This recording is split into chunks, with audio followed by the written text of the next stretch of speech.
February 1st, 1943. 11,000 feet over the Tunisian desert, a German Messerschmitt 109 fell out of the sky like a guillotine blade. It did not just hit the Boeing B-17 Flying Fortress, nicknamed All-American. It cut the plane in half. The fighter's spinning propeller chewed through the aluminum fuselage like a chainsaw through cardboard. Metal screamed, rivets exploded. The entire tail section, from the waist gunners back to the rudder, was severed. It hung on by 2 strips of metal skin. 2 strips, each one the width of your thumb. Inside the tail gun turret, Staff Sergeant Joe Russo sat in a glass bubble, staring forward through the wreckage.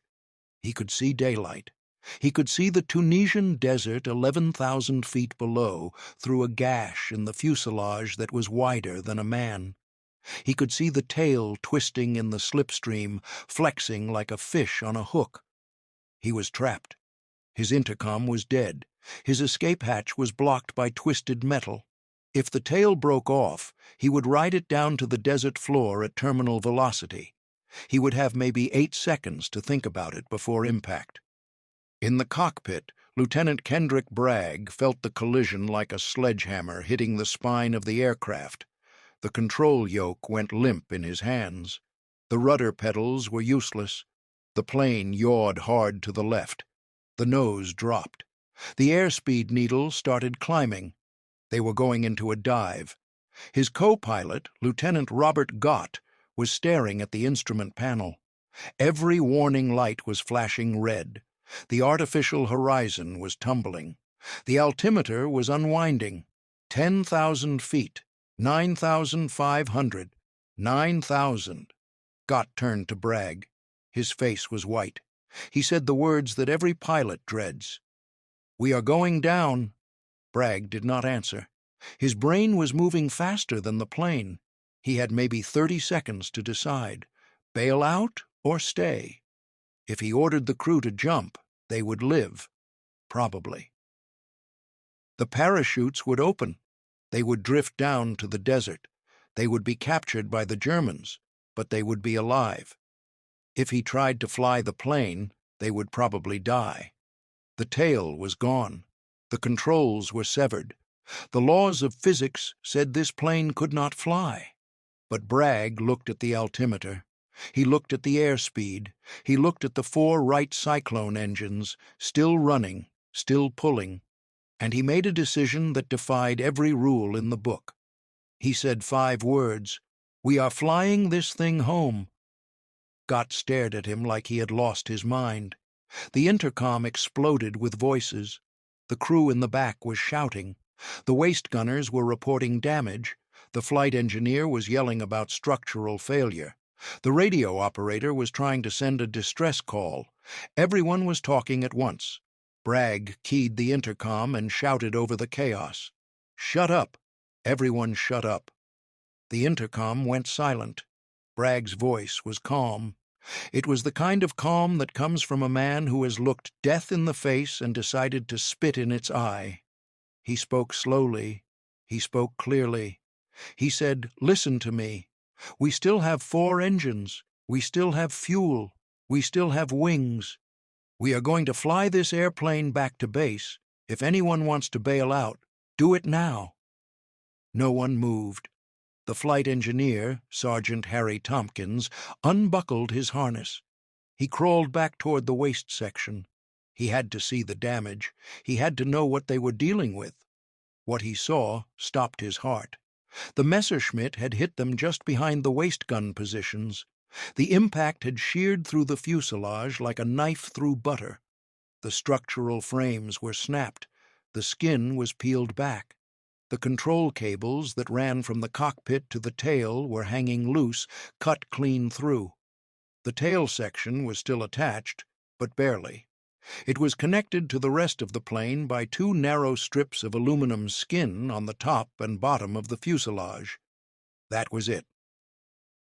2 strips, maybe 6 inches wide, maybe 1/8 of an inch thick.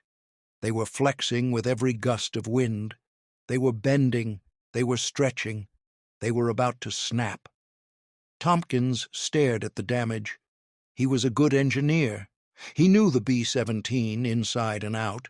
He knew the load paths. He knew the stress limits. He knew that what he was looking at was impossible. The tail weighed over 1,000 pounds. It was hanging in the slipstream at 140 miles per hour. The aerodynamic forces on it were enormous.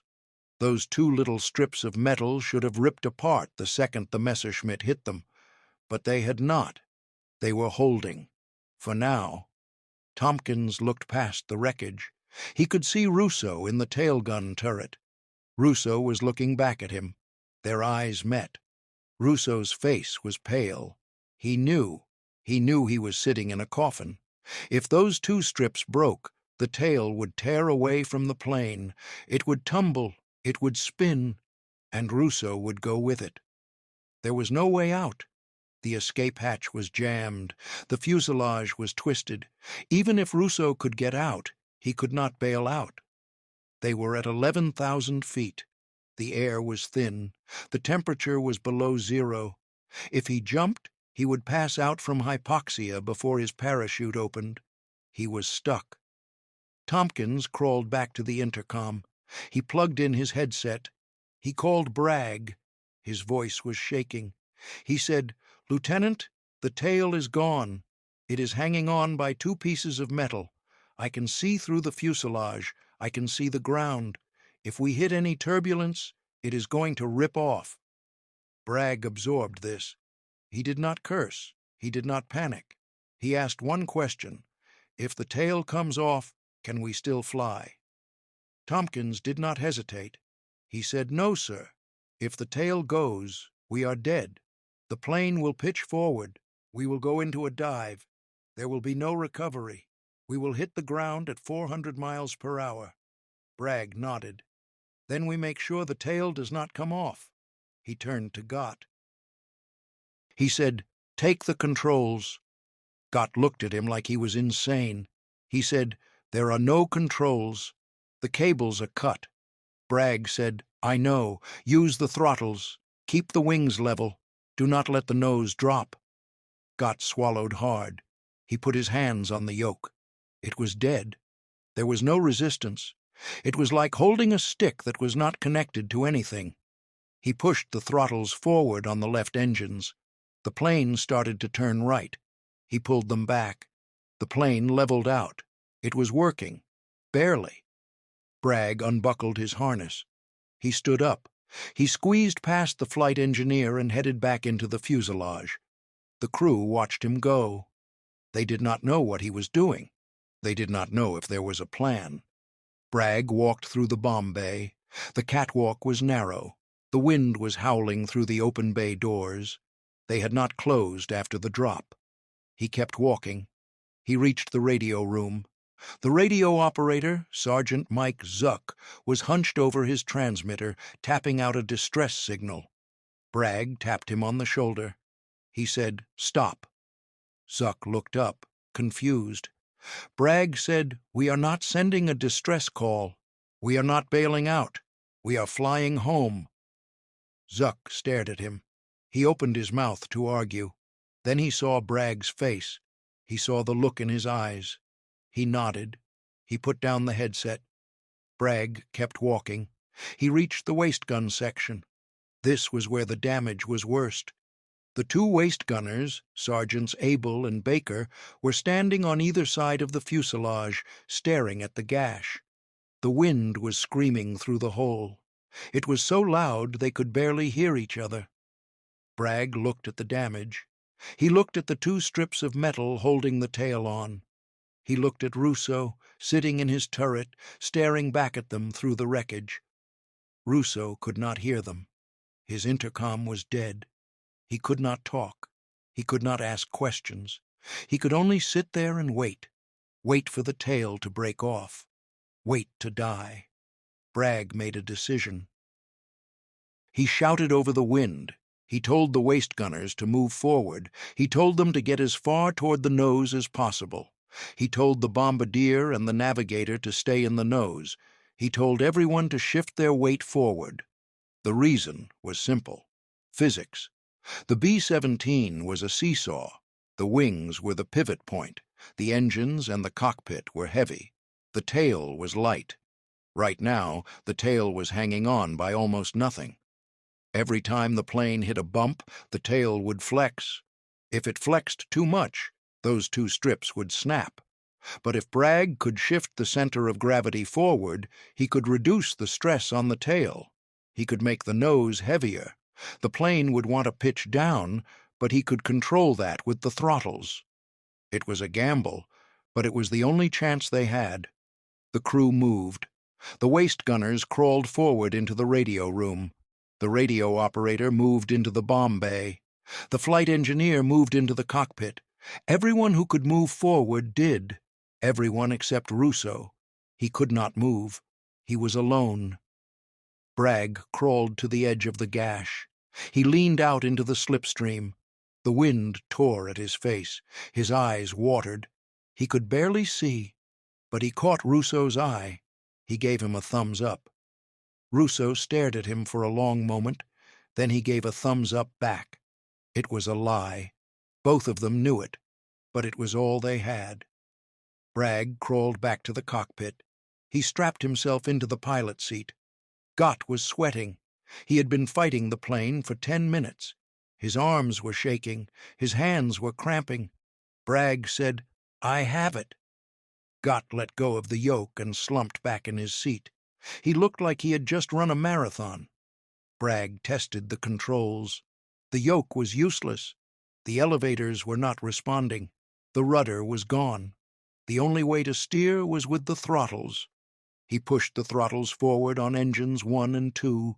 The plane started to turn right. He pulled them back. The plane straightened out. He pushed forward on 3 and 4. The plane turned left. It was like trying to steer a car by revving the engine on one side. It was slow. It was imprecise. It was exhausting. But it worked. Bragg settled into the rhythm. Push, pull, adjust, repeat. His hands never stopped moving. His eyes never left the instruments. He was flying the plane with nothing but throttles and willpower. The formation had left them behind. The other bombers could not slow down. If they slowed down, they would be easy targets for German fighters. The All-American was alone. Bragg checked the fuel gauges. They had enough to make it back to Algeria. Barely. If nothing else went wrong, if the tail stayed on, if the engines kept running, if the weather held, if. The flight back to base took 2 hours. It was the longest 2 hours of Bragg's life. Every second felt like an hour. Every gust of wind felt like a death sentence.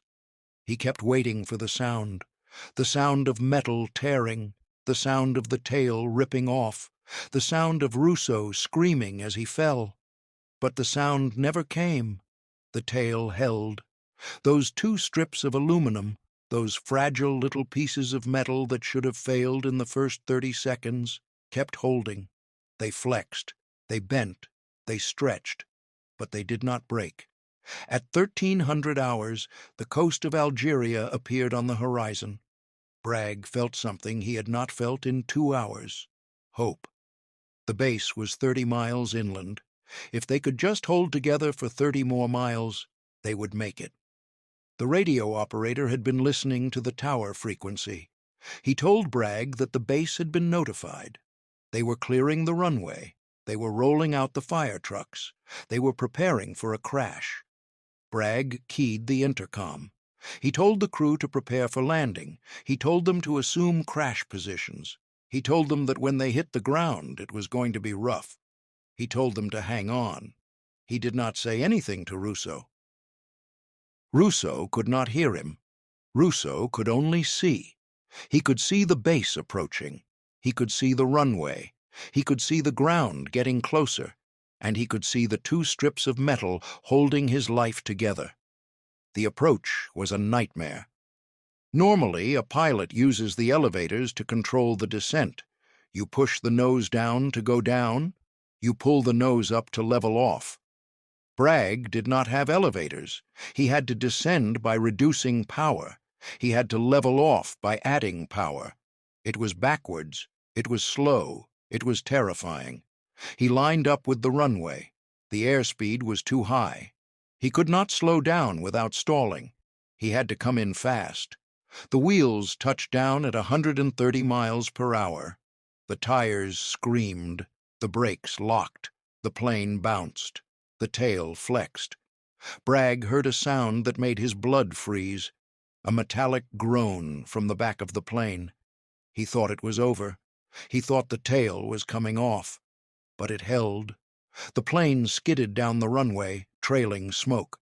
It rolled to a stop at the far end of the field. Bragg cut the engines. The propellers spun down. The cockpit went silent. For a moment, no one moved. No one spoke. No one breathed. Then Gott started laughing. It was not a happy laugh. It was the laugh of a man who had just survived the impossible. Bragg unbuckled his harness. His hands were shaking, not from fear, from adrenaline. He stood up. His legs felt like rubber. He walked back through the fuselage. The crew was climbing out of their positions. They were alive. All of them. Bragg reached the waist section. He looked through the gash. Russo was still in his turret. He was not moving. For a terrible second, Bragg thought he was dead. Then Russo moved. He unbuckled his harness. He crawled out of the turret. He squeezed through the twisted metal. He stepped across the gash. He stood on the intact part of the fuselage. He looked at Bragg. His face was pale. His hands were shaking. He said, "I thought I was dead." Bragg said, "So did I." The ground crew was already swarming the plane. They had ladders. They had cameras. They could not believe what they were seeing. The engineering officer, Captain Hewitt, climbed into the fuselage. He walked back to the damage. He stood there for a long time, just staring. Then he turned to Bragg. He said, "This is impossible. You should not be alive." Bragg looked at the two strips of metal. They were bent. They were stretched. They were twisted. But they had held. He said, "Tell that to the plane." The photographs hit Berlin like a bomb. When the Luftwaffe intelligence officers first saw the images of the All-American, they refused to believe them. They thought it was Allied propaganda, a trick, a fake designed to make German pilots think the B-17 was indestructible. No airplane could fly with its tail cut off. The laws of physics did not allow it. But then the reports came in. Eyewitness accounts from German pilots who had seen the damaged bomber limping home. Radio intercepts of Allied communications confirming the plane had landed safely. Analysis of the photographs by German engineers who concluded the images were real. The Luftwaffe High Command called an emergency meeting. They studied the photos. They measured the damage. They calculated the forces. And they came to a terrifying conclusion. If a B-17 could survive being cut in half, their current tactics were useless. The German fighter pilots had been trained to attack from the rear. Aim for the tail, destroy the control surfaces, cripple the bomber, and finish it off with a second pass. It worked most of the time, but the All-American proved it was not enough. The order went out to every Luftwaffe squadron on the Western Front. Stop shooting at the tail. Start shooting at the cockpit. Kill the pilots. The new tactic was simple and brutal. German fighters would make head-on attacks, flying straight at the bomber formations. They would aim their cannons at the cockpit windows. They would fire at point-blank range. The goal was not to destroy the plane. The goal was to kill the men flying it. It was more dangerous for the German pilots. A head-on attack meant flying through a wall of machine gun fire from dozens of B-17s. The casualty rate among Luftwaffe pilots skyrocketed. But it worked. The number of B-17s returning with dead pilots tripled. The air war over Europe became a bloodbath. The All-American had changed the rules, and men on both sides paid the price. Lieutenant Kendrick Bragg did not know about any of this. He did not know that the photographs of his plane were being studied in Berlin. He did not know that German tactics had changed because of him. He only knew that he had survived, and that 10 men had walked away from a plane that should have killed them all. 3 days after the landing, Bragg was called to the base commander's office. He thought he was in trouble. He thought they were going to court-martial him for risking the crew, for not ordering them to bail out, for making a decision that could have killed everyone. Instead, the commander shook his hand. He said, "You just did the impossible." Bragg did not feel like a hero. He felt like a man who had gotten lucky. The engineering officer, Captain Hewitt, wanted to study the plane. He wanted to understand how it had stayed together. He measured the 2 strips of metal. He calculated the stress loads. He ran the numbers a dozen times. Every calculation said the same thing. The tail should have ripped off within seconds of the collision. Hewitt could not explain it. He wrote a report. He sent it to Boeing. He sent it to the Army Air Force's headquarters. He sent it to every engineering school in the country. The report became legendary. It was studied for decades, and no one ever figured out how the All-American had survived. Bragg was assigned a new plane. He named it Eager Beaver. He flew 12 more missions. Every single time he climbed into the cockpit, he thought about that day over Tunisia. He thought about the sound of the Messerschmitt hitting them. He thought about the moment when he looked back and saw the tail hanging by a thread. He thought about Russo, trapped in the gun turret, waiting to die. Those thoughts never left him. In April 1944, Bragg completed his 25th mission. His tour was over. He could go home. The Army Air Forces offered him a promotion and a job as an instructor. He accepted. He went back to Texas. He trained new pilots. He taught them how to fly the B-17. He taught them the technical skills, how to take off, how to land, how to fly in formation. But he also taught them something else. He taught them how to make decisions under pressure. He taught them that sometimes the book is wrong. He taught them that sometimes you have to trust your instincts. He told every class the same story. He told them about the All-American. He told them about the 2 strips of metal. He told them about the decision to fly home instead of bailing out. And he told them the most important lesson he had learned. The plane is tough, but the plane is just metal. It is the crew that matters. It is the decisions you make. It is the refusal to quit. Some of his students listened. Some of them survived the war because of it. The war ended in May 1945. Bragg went back to civilian life. He became a commercial airline pilot. He flew passengers across the country. It was safe. It was boring. He missed the B-17. In the years after the war, Bragg did not talk about what had happened. He did not go to reunions. He did not give interviews. He wanted to forget. But he could not. The memories stayed with him. The sound of the metal groaning, the sight of Russo's face through the wreckage, the feeling of the yoke going dead in his hands, the moment when he realized they were going to make it. Those memories were burned into his brain. In 1972, Bragg received a letter. It was from a group restoring old B-17s. They were holding an air show. They wanted to know if he would come. They wanted to honor him. Bragg almost threw the letter away, but something made him keep it. A week later, he drove to the air show. When he arrived, he saw the B-17 sitting on the tarmac. It was not the All-American. That plane had been scrapped decades ago, but it looked the same. The same 4 engines, the same glass nose, the same gun turrets. Bragg walked up to it. He put his hand on the aluminum skin. It was cold. A young man approached him. He said, "Are you Lieutenant Bragg?" Bragg nodded. The young man's face lit up. He said, "I have been reading about you my whole life. You are a legend." Bragg shook his head. He said, "I am not a legend. I am just a man who got lucky." The young man said, "Would you like to go for a flight?" Bragg hesitated. Then he said yes. They climbed inside. The smell hit him immediately. Oil, hydraulic fluid, metal. It was exactly like he remembered. He sat in the pilot's seat.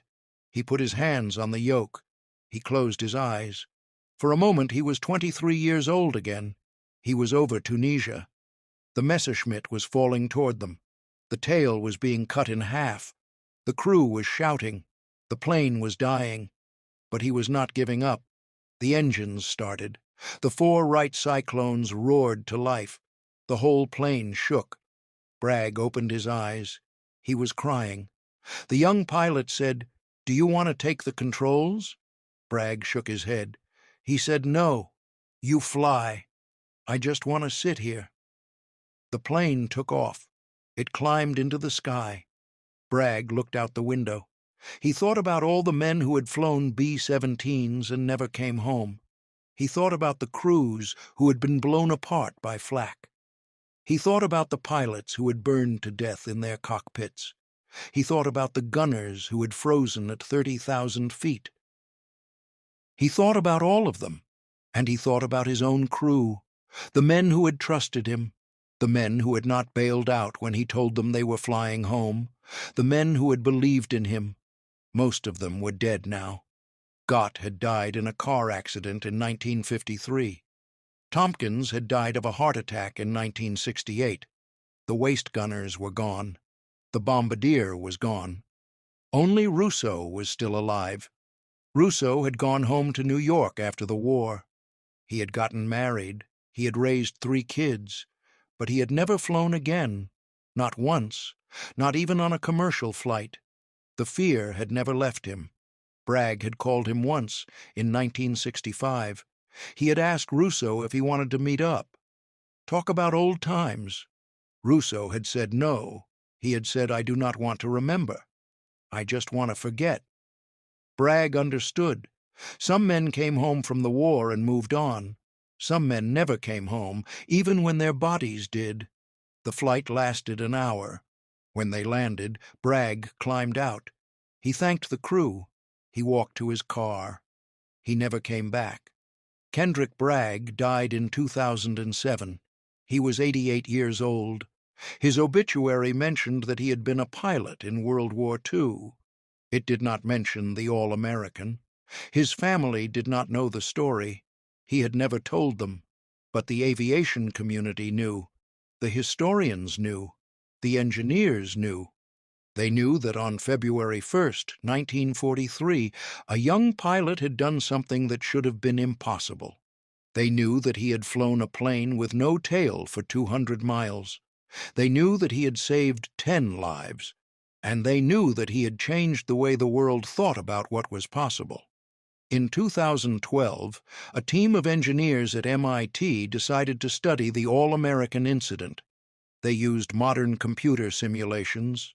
They modeled the damage. They modeled the aerodynamics. They modeled the structural loads. They ran the simulation 100 times. Every single time, the tail broke off within 30 seconds. The plane crashed. Everyone died. The engineers published their findings. The conclusion was clear. The flight of the All-American was a statistical impossibility. It should not have happened. The only explanation, they wrote, is that there are variables we cannot model. Human skill, human determination, human refusal to accept the inevitable. Or, as one engineer put it, sometimes the math is wrong and the pilot is right. The story of the All-American is not just about a plane. It is about the moment when a man looked at certain death and said no. It is about the moment when physics said it was impossible and a pilot said, "Watch me." It is about the moment when 10 men decided to trust each other instead of trusting the odds. The B-17 was a great airplane. It was well designed. It was well built. It had redundant systems and strong airframes. But it was not designed to survive being cut in half. No airplane was. The engineers at Boeing never planned for that. They never tested for that. They never thought it could happen. But it did happen, and the plane survived. Not because of the engineering, not because of the design, but because of the man flying it. Bragg made 100 decisions that day. Every one of them was critical. Every one of them was correct. He shifted the weight forward. He used the throttles to steer. He flew smoothly to avoid stress on the tail. He kept the crew calm. He landed at high speed to maintain control. If he had made one mistake, they would all be dead. But he did not make a mistake. That is the lesson of the All-American. The machine matters, but the man matters more. Today, there are only a few B-17s still flying. They appear at air shows. They give rides to the public. When you see one on the ground, it looks old. It looks primitive. It has propellers instead of jets. It has gun turrets instead of missiles. But when you see one in the air, when you hear those 4 engines, when you watch it climb into the sky, you understand. You understand why the men who flew them trusted them with their lives. You understand why they called it the Flying Fortress. And you understand why the story of the All-American still matters, because it reminds us that sometimes the impossible is just the difficult that no one has done yet. It reminds us that courage is not the absence of fear. It is the decision to keep going when fear is screaming at you to stop. It reminds us that the best technology in the world is worthless without the people who know how to use it. We need to remember the All-American. We need to remember Kendrick Bragg, who refused to give up. We need to remember Joe Russo, who sat in that tail turret and waited for death and somehow lived. We need to remember the 2 strips of metal that should have failed but did not. And we need to remember that on the worst day of their lives, 10 men looked at a plane that was falling apart and said, "We are flying this thing home." And they did.